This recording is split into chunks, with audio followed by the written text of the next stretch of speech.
일반 투자자들의 관심도는 지금 최저 수준입니다. 그 소셜 네트워크 관심도라고 하는 그런 지표가 있는데 맥시멈이 100이라고 하면 현재 10 수준입니다. 10. 지금 사면 손해볼 확률은 아까 말씀하신 한 10% 이하다. 이렇게 저는 그렇게 될까요? 보고 있습니다. 비트코인이 가장 좋은 시기가 언제냐면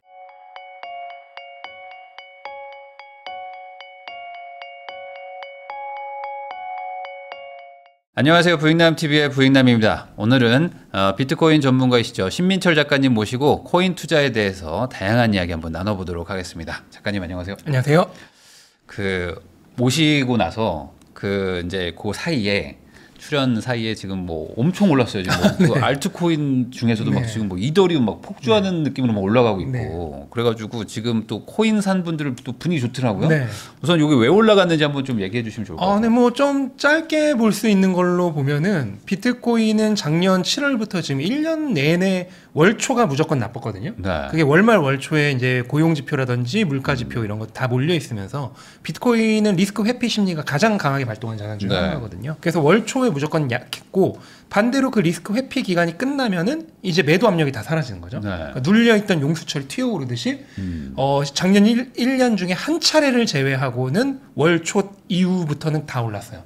그래서 월초 약세 그 이후 반등 패턴이 1년 내내 반복이 됐거든요. 그것 중에 일환이라고도 볼 수가 있고 조금 더 길게 보면은 비트코인은 유동성과 너무나도 큰 상관관계를 가진 자산이에요. 기본적으로 유동성 흡수제의 역할을 하는 자산이지 기업처럼 주식처럼 현금 흐름에 의해서 평가를 받는 자산이 아니거든요.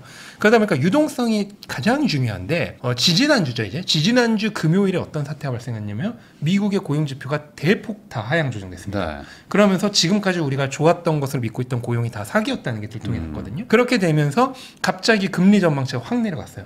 9월에 금리 인하 안 할 것이다 보는 의견이 더 많았었는데 현재는 거의 90% 금리 인하 한다고 보고 연내에도 원래 한 차례 정도 금리 인하로 예상했는데 지금 최대 3차례까지 보고 있습니다. 그렇게 금리 인하 가능성이 확 올라가면서 그러니까 금리 전망치가 내려간 거죠. 그러면서 유동성과 주식보다 훨씬 밀접한 관계를 가진 비트코인이 지금 흐름이 좋은 거고 당연한 얘기지만은 비트코인보다 알트코인이 더 중요하겠죠, 유동성이. 그러면서 알트코인들이 지금 미리 그런 흐름을 내다보고 좋아지고 있는 거다. 그렇게 볼 수 있는 거죠. 근데 또 알트코인도 종류가 많다 보니까 뭐 지금 어쨌든 가장 빨리 오른 건 뭐 이더리움이 막 올라가고 있던데 이더리움 뭐 특히 뭐 다른 건가? 아니면 뭐 그냥 아니요, 원래 그러니까 비트가 오르면 그 다음에는 이더고 이더가 오르면 그 다음에 메이저 알트고 그 다음에 마이너 알트 그 다음에 이제 우리가 흔히 얘기하는 잡코인들 그런 순서대로 원래 이렇게 가는 게 흐름이거든요. 자금의 흐름이거든요. 그런 흐름상 지금 이더리움이 먼저 이제 대장이 가고 있는 거고 저는 이제 이더리움 안 좋았을 때도 여기 나올 때마다 이더리움이 좋게 해서 제가 계속해서 좋은 전망을 말씀을 드렸잖아요. 근데 그 타이밍이 이제 상당히 뒤로 늦어진 건 맞아요. 왜냐면은 트럼프가 취임하자마자 그렇게 관세 전쟁을 세게 때릴 거라고는 예상을 못 했거든요. 원래 지난 2017년에는 2년 차 때부터 그렇게 했어요. 근데 이번에는 앉자마자 그렇게 했잖아요.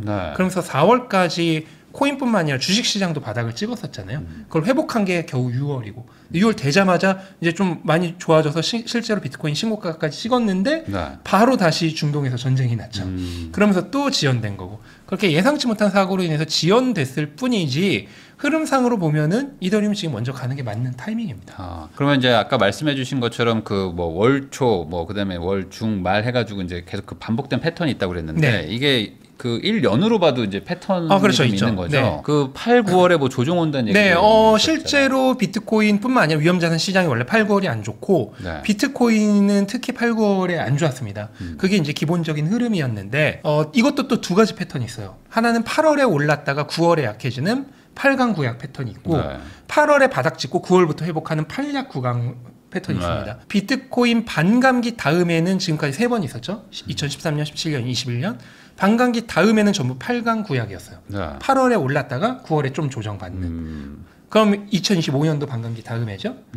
다만 기본적인 패턴은 8약 9강이에요. 8월에 바닥 찍고 9월에 상승하고 그게 2023년, 2024년 이번 사이클에서는 매번 그렇게 반복됐어요. 그러니까 8강 구약이 될지 8약 9강이 될지는 모르지만은 어쨌든 8, 9월은 조금 안 좋은 기간이 있는 거죠. 네. 그럼 그때 뭐 조정이 좀 오긴 온다면은 과거의 패턴상 뭐 한 어느 정도나 조정이 좀 오는 거예요? 8강 구약의 이제 반감기 다음의 패턴 경우에는 네. 8월에 오른 만큼 9월에 떨어지진 않습니다. 8월에 오른 게 더 커요. 근데 그걸 이제 오른 거를 조금 식히는 거죠. 근데 8약 9강이 나올 경우에는 뭐 8월이 얼마나 약할지에 따라서 달라지는 거기 때문에 네. 확률적으로 보면은 지금 비트코인 가격이 이렇게 밑으로 이렇게 내려오는 일종의 깃발형 패턴이거든요. 네. 이 패턴 지금 하단까지는 충분히 갈 가능성이 있다고 생각을 해요. 8월에 만약에 약세가 나오면은 그 경우에는 한 11만 달러 정도까지. 네. 네. 하지만 9월부터는 반등할 가능성이 높다고 봅니다. 그 다음에 8월에 그대로 올라버리면은 저는 13만 달러까지는 충분히 가능성이 열려 있다고 생각을 하고 거기서 이제 조정이 오면은 다시 12만 달러 정도 그 정도를 바라볼 수 있는 거죠. 네. 8강 구약일지 8약 9강일지는 사실은 뭐 신이 아닌 이상 예측하기는 어렵고요. 근데 어느 쪽이 됐든 10월에 가서는 결국은 비슷한 가격에 만날 거라고 생각해요. 그러면 지금 만약에 뭐 비트코인을 굳이 산다 그러면은 뭐 그냥 적립식으로 좀 이렇게 나눠서 사면 될까요? 오를 땐 적게 사고 네. 내릴 때 많이 사는 동적 분할 매수를 하는 게 좋을 것 같아요. 네. 그러니까 같은 금액으로 수량을 조절한다거나. 그렇죠. 예를 들어서 내가 1억을 지금부터 2달 동안 넣을 거다. 네. 그러면은 뭐 하루에 200만 원씩은 사야 될 거 아니에요. 네. 50일은 있으니까. 그런데 똑같이 200만 원 사는 게 아니라 오를 때는 100만 원만 사요. 그리고 내릴 때는 300만 원 사는 거죠. 네. 그럼 평균 대략 200만 원으로 맞을 거 아니에요. 그렇게 하면은 조금 더 효율적으로 살 수 있죠. 어떤 분들은 꼭 뭐 한 뭐 3, 4% 빠질 때만 산다 뭐 이렇게들도 막 그것도 하시더라고요. 좋은 방법. 네. 근데 만약에 8월에 올라버리면 9월에 조정받을 확률이 있기 때문에 8월에 좀 덜 사고 네. 9월에 많이 사는 게 좋고 8월에 이대로 거짓 지금 조금 오르고 있는데 이게 거짓 상승이고 여기서 반대로 이제 반대 방향으로 드라이브가 간다. 그럼 그때 많이 사고 9월에 회복할 때 조금 적게 사는 그런 식으로 약할 때 더 많이 사는 방식이 좋을 거예요. 그러면은 이게 뭐 물론 이제 왜 이렇게 패턴화가 되는지는 이제 과거 차트를 보면 이제 나오긴 하지만 그 이유는 좀 다를 수 있는데 이번에 뭐 약 강이 온다는 거는 뭘까요? 그냥 단순 그냥 시장의 심리가요? 네, 시장 심리고요. 그거를 네. 뭐 예측하기는 어려운 거고. 다만 만약에 8월과 9월이 다 좋아버릴 가능성도 있긴 있잖아요. 네. 근데 그런 케이스는 오히려 안 좋다고 생각해요, 저는. 왜냐면 비트코인 지금 역사에서 8월과 9월이 다 좋았던 때는 단 한 번도 없습니다. 8월이 좋으면 9월이 반드시 약하고 네. 8월이 약하면 9월이 좋거나 아니면 9월까지 약하고 네. 그렇기 때문에 8, 9월이 다 플러스였던 해는 한 번도 없어요. 그럼 만약에 이번에 8, 9월이 다 좋아버린다. 그럼 가보지 않은 길이잖아요. 네. 오히려 저는 안 좋다고 생각해요. 그랬다가는 오히려 10월에 모두가 원래 비트코인 10월이 제일 좋거든요. 근데 10월에 모두가 기대하고 있을 때 반대로 큰 조정이 온다든지 조정이 온다. 네, 그럴 가능성이 있기 때문에 차라리 가본 길이 낫다. 그러면 8월에 좋았으면 9월에 약하거나 8월에 안 좋았으면 9월에 좋거나 그냥 둘 중 하나가 되는 게 차라리 오히려 좋은 거죠. 근데 제가 요번에 뭐 기사를 하나 봤는데 하버드 대학교에서도 자기들 네, 맞아요. 기금을 1억 달러 이상 한 샀죠. 1,600억 정도를 이제 네. 비트코인 ETF에 투자했다 뭐 이런 얘기를 네. 제가 봤거든요. 그러니까 그만큼 이제 과거에는 안 들어오던 어떤 기관 자금 같은 것들, 맞습니다. 장기 투자 자금들이 들어오는 거니까 과거랑 좀 패턴이 달라질 수도 있는 거 아닌가? 이미 패턴이 달라진 거고요. 네. 다만 이제 그런 기관들에 의해서 패턴이 달라진 것도 있지만 저는 가장 큰 거는 결국 유동성이라고 생각을 해요. 이번 사이클이 과거처럼 급등 급락이 안 나오는 원인 중에 물론 그런 기관들 진입이나 시가총액이 커진 것도 있지만 더 중요한 이유는 유동성 진입이 아직 본격적으로 이루어지지 않았다. 미국 금리는 올해 아직도 안 했잖아요. 그러니까요. 그러니까 유동성 그 출발 타이밍이 원래 유동성도 4년 주기의 사이클을 가지고 있거든요. 2008년에 금융위기로 리셋된 다음에 지금 똑같이 비트코인이랑 똑같이 네. 왜냐면 비트코인이 금융위기 때 탄생했잖아요.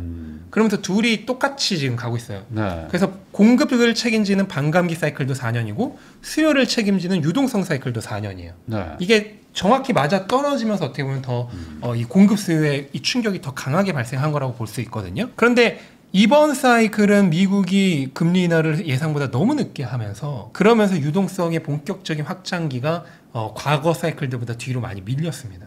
그러면서 아직 유동성이 본격적으로 비트코인을 진입을 안 한 거예요. 네. 그게 이번 사이클에서 강력한 포물선 상승을 만들지 않은 현재까지 가장 유력한 범인이라고 저는 생각을 하고 있어요.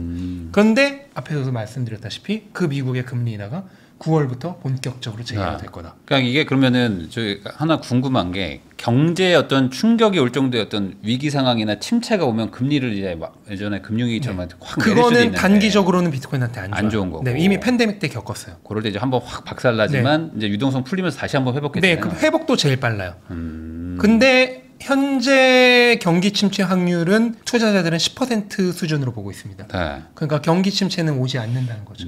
그러면 비트코인은 뭐 조금 뭐 내려가도 뭐 11만 달러 정도. 그 정도로 보고 그 있습니다. 정도로 좀 네. 조정받고 다시 이제 유동성을 힘입어서 이제 본격적인 상승을 할 것이다. 그러면은 이번에 또 이제 책을 쓰셨잖아요. 비트코인 폭발적 수익의 기회는 지금부터다. 슈퍼사이클 2026도 네. 써주셨는데 이게 결국에는 이제 사이클이 좀 뒤로 밀렸다 정도인 거지 아직 시작을 안 했다라고 보는 건가요? 아니요. 그러니까 원래는 이번 연도 말 정도가 사이클의 정점으로 봤었어요. 네. 근데 유동성 그 확장 타이밍이 뒤로 밀리면서 늦어지면서. 네, 전반적으로 사이클 길이가 길어지는 거죠. 그래서 내년 1, 2분기 길면은 2분기에서 3분기 넘어가는 그러니까 보통 여름 조정이 오니까 네. 그 여름 조정 전이 정점을 찍는. 그렇다면 지금으로부터 대략 길게는 1년 가까이 아직 사이클이 남아 있는 거죠. 그러면은 뭐 소위 말하는 이제 아직 정점은 안 왔다. 아직 멀었다고. 그렇게 단순하게 네. 생각한다면 네.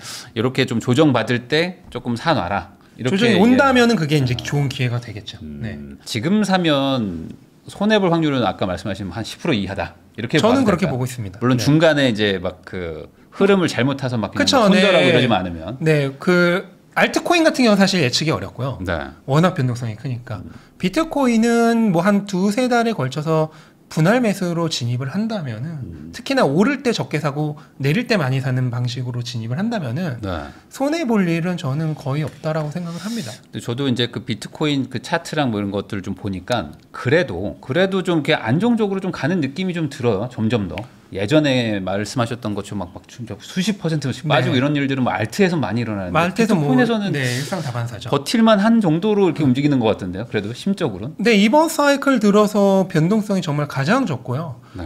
차트를 좀만 그려보시는 분들은 아시겠지만 추세선을 그려보면은 진짜 완벽한 이 우상향입니다. 쭉. 네. 변동도 없이 그냥 이 방향 그냥 그대로. 근데 과거 사이클들도 항상 이렇게 가다가요. 중간에 사이클 후반부 한 뭐 6개월, 8개월 남기고 갑자기 상승 각도가 이렇게 바뀌어요. 그러면서 이렇게 올라버려요. 그러니까 한번 그렇게 갈 때가 있더라고요. 네, 그게 포물선 상승 위치인데 거기가 언제냐면 유동성 확장기가 본격적으로 시작된 지 한 반년 정도 지난 타이밍. 그러니까 유동성이 제대로 이제 네. 물밀듯이 들어온 타이밍이죠. 근데 이번 사이클은 그게 지금 뒤로 밀렸다는 거예요. 네. 그리고 이제 한 연말 정도 되면은 딱 그 정도 타이밍이 됩니다. 근데 그때 미국의 금리 인하까지 있는 거죠. 네. 그러면은 이번 사이클 연말부터는 과거들과 마찬가지로 이렇게 상승하다가 완만한 상승을 하다가 각도가 딱 꺾이는 포물선 상승 지점이 연말 정도부터 올 확률이 상당히 있다라고 저는 보고 있습니다. 과거 패턴으로 봤으면 원래 조금 더 빨리 왔어야 되는데 원래는 더 빨리 왔어야 돼요. 미국에서 금리를 네. 좀 못 낮추고 늦추다 네. 보니까 이제서야 오는 것이다. 네. 거기다가 이제 트럼프가 관세 전쟁 일으키면서 위험자산 시장 자체가 원래 가격 회복하는데 거의 반년이 걸려버렸죠. 근데 이제 그것도 어쨌든 있고. 관세에 네. 조금 협상들이 좀 되고 있으니까. 관세는 오히려 유동성을 더 밀어 올릴 겁니다. 저는 그거 관세 전쟁 시작할 때부터 이미 말씀을 드려서 왔거든요. 네. 단기적으로 악재지만 장기적으로 이번 사이클 후반부에 오히려 더 큰 호재가 될 거다. 아 이거 한번 설명해 주시면. 왜냐하면 원래 트럼프 취임 전에 실효 관세율이 2%였어요. 네. 지금 18%입니다. 18%가 넘어요. 그 얘기는 거의 10배란 얘기예요. 관세율이 그렇게 높으면 어떻게 될까요? 뭐- 수출하는 쪽에서는 그대로 관세를 받아서 팔면은 자기들 거 안 팔릴 거 뻔히 알잖아요. 네. 가격을 낮추겠죠. 가격을 낮추면 관세도 낮아지잖아요. 네. 가격을 낮춰서 팔 겁니다. 마진 줄이죠. 수입하는 미국 쪽에서도 그대로 관세 그대로 덧붙여서 팔면은 소비자가 살까요? 안 사죠. 가격 어느 정도 자기들이 마진 손해 보면서 네. 관세들을 감당을 대신 부담을 해줘야 됩니다. 네. 그러면서 수입하는 쪽 마진도 낮아지죠.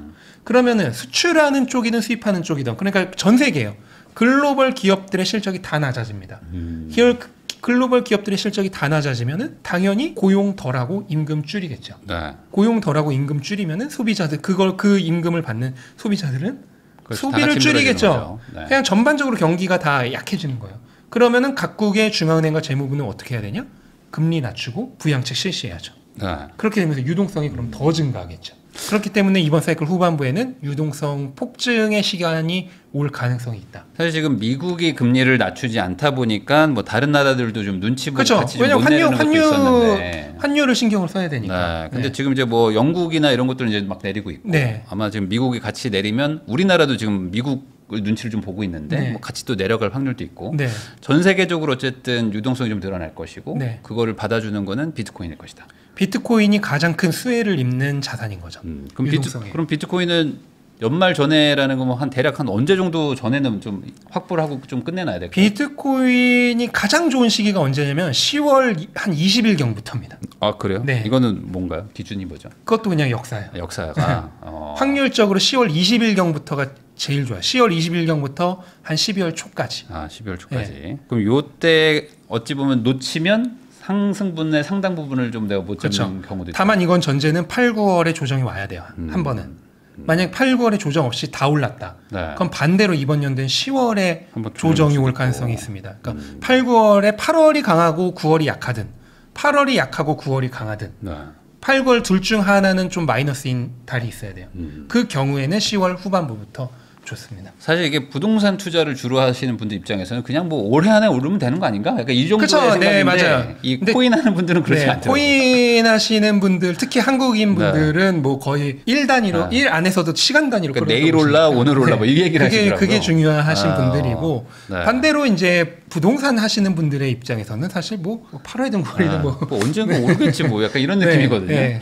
근데 이제 그만큼 여기 이제 워낙 변동폭이 크니까 괜히 또 먼저 들어갔다 또 빠지고 그러면 또 속상하니까 그렇게 얘기하시는 것 같은데 전반적으로는 그럼 한 10월 초 정도까지는 좀 매집을 그게 마무리를 해라. 가장 안전하겠죠. 그런 얘기를 해주신 8, 거고. 9월에 조정이 올 경우에 네. 8, 9월이 다 올라버리면은 오히려 위험해요. 그럴 때는 8, 9월에 계속 오르면은 적게 사야 돼요. 근데 지금 비트코인 어쨌든 뭐 상승은 하고 있는데 그래도 어쨌든 고가라고 느끼시는 분들도 많은데 여기서 여지가 아직 많이 남은 건가요? 네, 그래도 이제 어느 정도 저는 이번 연도 말이나 내년 초 정도까지는 한 16만 달러까지는 무난히 오를 16만 거라고 달러. 보고 있습니다. 그러면 하나로 치면 2억이 아마 넘겠죠? 네. 2억 한 2, 3천 되겠죠? 그리고 이번 사이클 후반부는 저는 목표 가격 여기 나올 때마다 얘기하는데 20에서 30만 달러 그대로입니다. 그 정도까지 가는 거는 뭐 큰 문제가 없을 것이다. 20만 달러면 아마 김프까지 생각하면 김치 프리미엄까지 생각하면 아마 3억 될 거고 네. 30만 달러라면은 김치 프리미엄이 많이 붙은 최정점의 순간에는 거의 5억까지 가겠죠. 왜냐면 정점은 보통 한 김치 프리미엄 20%막 붙거든요. 네. 근데 김치 프리미엄 얘기 나와서 왜 이렇게 안 붙어요? 김치 프리미엄. 지금 그 투자자 일반 투자니까 기관 투자자 위주로 지금 상승을 하고 있고요. 네. 일반 투자자들의 관심도는 지금 최저 수준입니다. 그 소셜 네트워크 관심도라고 하는 그런 지표가 있는데 그게 뭐냐면 유튜브, X 뭐 이런 데서 얼마나 비트코인 콘텐츠들을 소비자들이 소비하느냐. 네. 그걸 측정한 거를 보면은 지금 맥시멈이 100이라고 하면 현재 10 수준입니다. 10 정도. 그 얘기는 네. 거의 관심이 없다는 그러니까 거죠. 이렇게 올랐는데도 네. 왜 이렇게 개인들이 관심을 안 가져요? 이게 되게 그냥 사놓으면 오르는 건데. 과거에는 코인들이 급등급락하는 이런 개인들이 좋아하는 그거였죠. 지금 기관들이 들어오면서 너무 굉장히 천천히 오르죠. 평온하게 가는구나. 그러니까 개인들이 지금 관심이 없는. 근데 아까도 말씀드렸다시피 네. 반드시 사이클 후반부에는 이런 때가 와요. 네. 그때 미친 듯이 관심도가 올라오면서 그때 개인들이 오겠죠. 지금 그걸 측정할 수 있는 중요한 인간지표 중에 하나가 뭐냐면 이 책이 지금 교보문고 경제 경영에 1페이지라고 해서 1위부터 20위까지 나오잖아요. 네네네. 코인 책이 제 책 하나뿐입니다. 아, 코인이 아예 없군요. 네. 아. 나머지 9권의 책은 전부 코인 책이 아니에요. 그 말은 지금은 이렇게 천천히 순탄하게 가는 거는 개인들이 그걸 원하지 않는다. 그렇죠. 개인들은 그런 급등할 때 정도는 안 들어오죠. 된다. 그래서 많은 분들이 이렇게 얘기해요. 이제는 기관들이 들어오고 시가총액이 워낙 커졌기 때문에 더 이상 개인들이 그렇게 막 달려들지 않을 거고 김치 프리미엄 없을 거다라고 얘기하시는데 투자는 항상 지금 상황을 보고 미래를 함부로 예측해서는 안 됩니다. 금이 비트코인보다 시가총액이 10배가 커요. 네. 그리고 금은 기관들이 들어온 게 아니라 국가들이 대부분 가지고 있잖아요. 그랬던 금조차도 한 반년 전에 미친 듯이 오를 때 오르죠. 홈쇼핑에서 물건이 동나고 네. 김치 프리미엄이 25%까지 붙었어요. 근데 비트코인이 25% 못 갈 거라 생각하세요? 나중에 봐보세요. 정점에 가면은 반드시 그때 가서 그렇게 불나방들 미친 듯이 달려듭니다. 야. 그때 사면은 이제 유동성 탈출구가 되는 거예요. 네. 그 말은 반대로 얘기하면은 이렇게 순탄하게 오르는 게 뭐 어찌 보면 뭐 몇 억 가요 이게 아니라 한번 급등장이 맞아요. 오고 끝날 것이다. 네, 막판에 그렇게 오니까 뭐 예를 들어서 한 3억까지 천천히 가다가 만약 5억까지 간다고 하면 만약에 만약입니다. 이거는 5억까지 간다고 하면은 한 3억까지는 슬금슬금 가다가 3억에서 5억은 그냥 한 방에 확 가버려요. 갑자기 막 3억 4천, 7천, 8천 네, 네, 그렇게 가는 며칠 만에 쫙쫙쫙 올라가는. 왜냐면 3억에서 5억은 60%만 올라도 바로 가버리는 거잖아요. 그러면 그때 가서 사람들이 막 사러 오고 막 프리미엄이 붙고 막 그럴 때다. 그리고 그때 어떤 말이 나오냐면은 이제 비트코인은 네. 과거와 같은 하락장을 쓸 것이다. 이제 새로운 네, 세계로 간다. 네. 이제부터는 비트코인은 국가급 자산이기 때문에 이제는 영원히 올라가. 영원히 올라가. 지금 사야 된다. 그 말들이 나올 때 이제 맞아요. 미리 준비했던 사람들은 맞아요. 유유히 퇴장한다. 금이 연초에도 똑같은 얘기 나왔거든요. 이제 금으로 간다. 경제 위기 오니까 이제 금 사모아야 된다 해서 그때 네. 초보자라고 해야 되나? 그냥 돈이 없는 분들도 금 살라고 갑자기 금 그랬어요. 사잖아요. 네. 네. 그러면서 금 프리미엄이 20몇 %까지 붙은 맞아요. 거거든요. 근데 저는 그때도 얘기했어요. 금은 이렇게 오르고 나면 이제부터 조정 올 거고 그 다음에 비트코인 오를 거다. 네. 그냥 정확히 그대로 된 거죠. 근데 나중에 이 사이클의 끝에서도 똑같은 얘기가 나올 겁니다. 결국에는 유동성을 흡수하는 자산이 비트코인이기 때문에 그렇게 얘기를 해주신 것 같아요.